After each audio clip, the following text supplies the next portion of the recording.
O asilo do silêncio. Nunca pensei que a solidão pudesse ser tão ruidosa. Quando aceitei o emprego de auxiliar noturno no asilo Santa Cecília, achei que seria apenas mais uma etapa transitória da minha vida. Eu tinha perdido meu emprego anterior em um hospital e precisava desesperadamente de dinheiro. Não pensei duas vezes quando vi o anúncio. Procura-se atendente noturno para asilo. Funções simples, ambiente tranquilo. Mas a primeira noite mostrou que a palavra tranquilo era apenas um disfarce. O prédio era antigo, construído nos anos 1930. Fachada cinzenta, paredes grossas, corredores intermináveis e cheirando a desinfetante barato. A enfermeira-chefe, Dona Celina, me recebeu com pressa, explicando minhas funções. Verificar se os idosos estavam em suas camas, ajudar em emergências e, principalmente, manter silêncio absoluto durante a madrugada. Ela repetiu isso 3 vezes, olhando nos meus olhos como se estivesse gravando a ordem em minha mente. Achei estranho, mas obedeci. Naquela primeira noite, durante a ronda, percebi o quanto o silêncio era sufocante. Os quartos eram pequenos, com portas semi-abertas. Alguns pacientes respiravam com dificuldade, outros gemiam baixo, mas nenhum deles falava. Nenhum. Era como se estivessem sob algum pacto invisível. Enquanto caminhava pelo corredor principal, algo me chamou a atenção. Uma porta de ferro trancada no fim do andar. Diferente das outras, essa tinha uma pequena janelinha gradeada. Olhei por dentro, mas só vi escuridão. Perguntei a Dona Celina sobre aquilo e ela respondeu secamente. Não se aproxime. Tentei não insistir. Os barulhos começaram. Eram quase 3 da manhã quando ouvi passos apressados no corredor, como se alguém corresse descalço no piso frio. Levantei rápido, pensando que algum idoso havia fugido da cama.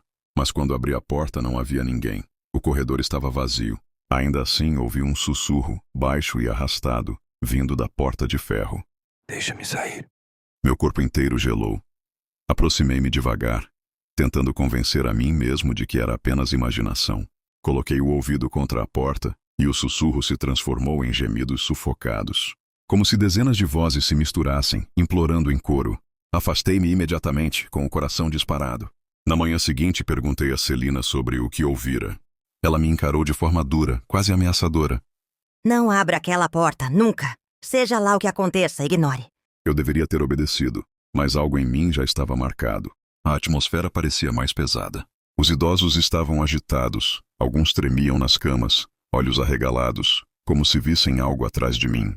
Um deles, o Sr. Álvaro, conseguiu murmurar algumas palavras com dificuldade. Eles vêm à noite. Quis perguntar mais, mas ele começou a tossir sangue e tive de chamar a enfermeira. Sozinho novamente percorri o corredor e, como se fosse puxado por uma força invisível, parei diante da porta de ferro. A maçaneta parecia mais fria do que o metal ao redor. Novamente os sussurros. Estamos esperando. Venha. As vozes tinham diferentes tons. Homens, mulheres, até crianças. Afastei-me, mas algo dentro de mim já estava decidido. Eu precisava saber o que havia ali. Sonhei com o corredor. Sonhei com a porta aberta.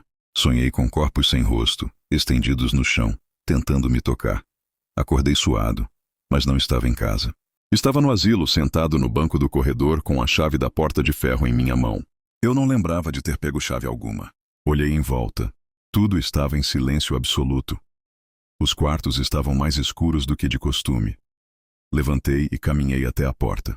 Meu coração parecia martelar dentro da cabeça, mas minhas mãos se moveram sozinhas, colocando a chave na fechadura. O clique do giro ecoou como um trovão no vazio.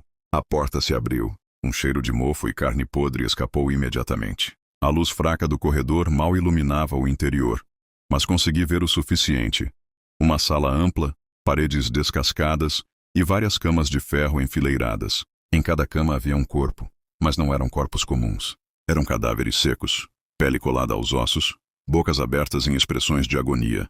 Os olhos haviam desaparecido, deixando apenas buracos escuros. De repente, os sussurros voltaram, mas não vinham mais de trás da porta. Vinham de dentro da minha cabeça. Agora você nos vê. Agora você pertence a nós. As bocas dos cadáveres começaram a se mover, lentamente, mas com clareza. Uma sinfonia de vozes mortas preenchendo o ar. Tentei recuar, mas meus pés estavam presos ao chão. A sala inteira pulsava como um organismo vivo.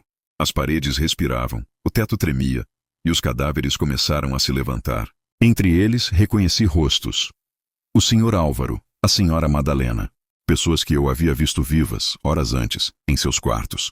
Todos estavam ali, deformados, sorrindo sem olhos. Corri, finalmente conseguindo me mover. Saí tropeçando pelo corredor, mas quando olhei para trás, percebi algo pior. Os corpos não ficaram na sala. Eles me seguiam. Seus passos eram lentos, arrastados, mas cada vez que piscava, eles estavam mais perto. Não lembro como cheguei em casa naquela manhã.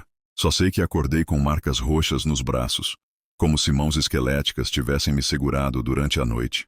Voltei ao asilo na noite seguinte, contra todas as minhas vontades. Era como se algo me puxasse de volta. Mas quando cheguei, o prédio estava vazio. Nenhum idoso, nenhuma enfermeira. Apenas corredores desertos ecoando meus passos. Entrei nos quartos. Todos os leitos estavam vazios, lençóis dobrados com perfeição. Nenhum sinal de que alguém morara ali. Caminhei até a porta de ferro. Estava escancarada. Dentro, as camas estavam vazias também. Mas havia algo escrito na parede, em letras tortas e vermelhas. Você é o próximo. Senti mãos frias tocarem meus ombros. Virei devagar. Não havia ninguém. Mas o corredor atrás de mim estava cheio de sombras humanas, imóveis, me observando. E todas elas tinham bocas abertas, prontas para sussurrar meu nome. Eu deveria ter fugido naquela noite. Deveria ter deixado o emprego, queimado o uniforme e nunca mais olhado para trás. Mas algo em mim estava acorrentado àquele lugar. O asilo me chamava. Por dias, tentei viver normalmente. Dormia de dia, acordava no meio da noite, sempre suado, com a sensação de que alguém me observava do canto escuro do quarto. Os sonhos eram sempre os mesmos. Corredores intermináveis, portas que batiam sozinhas e vozes sussurrando meu nome em uníssono. Na quinta noite desde o ocorrido, recebi uma ligação. Não havia voz do outro lado.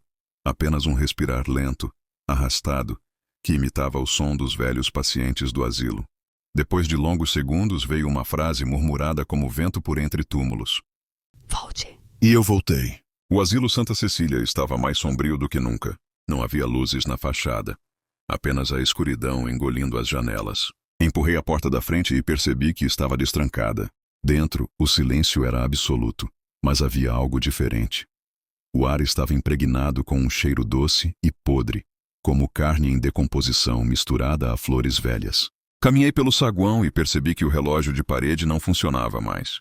Os ponteiros estavam parados às 3 da manhã. Olhei meu celular. Também marcava 3 horas. Não importava quantas vezes eu atualizasse. Era como se o tempo tivesse parado para sempre. Entrei no corredor principal e senti algo estranho sob meus pés. O piso não era mais frio e liso, ele pulsava.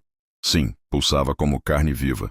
Cada passo afundava levemente, e o eco de meus movimentos soava como batimentos cardíacos. As portas dos quartos estavam abertas. Dentro não havia camas, apenas paredes cobertas de rabiscos feitos com sangue. Palavras repetidas em todas elas. Nós estamos aqui. O corredor parecia mais longo do que antes, como se nunca fosse acabar. Mas ao fundo, como sempre, estava a porta de ferro. Aberta, esperando. Entrei. Desta vez não havia camas nem cadáveres secos. Havia apenas um espelho imenso, cobrindo toda a parede do fundo. Minha imagem refletida tremia como se estivesse submersa em água. Me aproximei, hipnotizado. E então percebi que o reflexo não era exatamente meu. A figura no espelho tinha meus traços, mas o rosto estava vazio. Sem olhos, sem boca, apenas pele lisa. Aos poucos, a pele começou a se rasgar, revelando dezenas de bocas minúsculas que sussurravam em uníssono. Agora você é um de nós. Gritei, mas meu grito não saiu. Olhei para minhas próprias mãos. Estavam pálidas, enrugadas, cheias de manchas escuras, como se eu tivesse envelhecido décadas em segundos. Atrás de mim senti movimentos. Virei devagar. Eles estavam lá. Todos os idosos que haviam desaparecido, enfileirados, imóveis, olhando para mim com olhos mortos e bocas abertas. Mas havia mais. Enfermeiros, médicos, visitantes, todos misturados. Eram dezenas, talvez centenas de sombras humanas, todas sussurrando meu nome. Venha. É hora. Tentei correr para fora, mas a porta havia desaparecido. As paredes se fecharam, o corredor engolido pelo escuro. Quando percebi, estava dentro do espelho. Sim, dentro dele. Olhei para frente e vi o mundo real do outro lado. O corredor, a porta, tudo lá fora. Mas eu estava preso atrás do vidro. Me bati contra a superfície e gritei. mas nenhum som saiu. E então vi a mim mesmo, um eu perfeito, caminhando pelo corredor, vestindo meu uniforme, segurando a lanterna.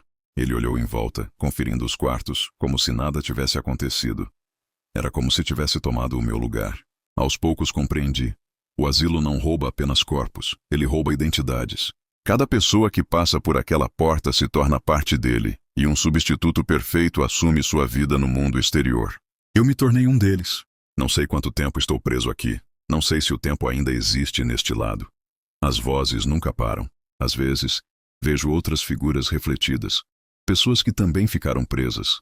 Algumas há décadas, todas condenadas a sussurrar para sempre. De vez em quando, meu duplo volta. Ele se aproxima do espelho e sorri. Um sorriso vazio, gelado. Ele vive minha vida lá fora, enquanto eu apodreço neste reflexo. Talvez você não acredite em mim. Talvez ache que tudo isso é fruto de uma mente perturbada. Mas da próxima vez que visitar um asilo, olhe bem nos olhos de quem te atender. Olhe fundo. Se o reflexo não sorrir de volta, talvez seja porque ele está aqui, do meu lado, sussurrando junto comigo. E nós nunca vamos embora.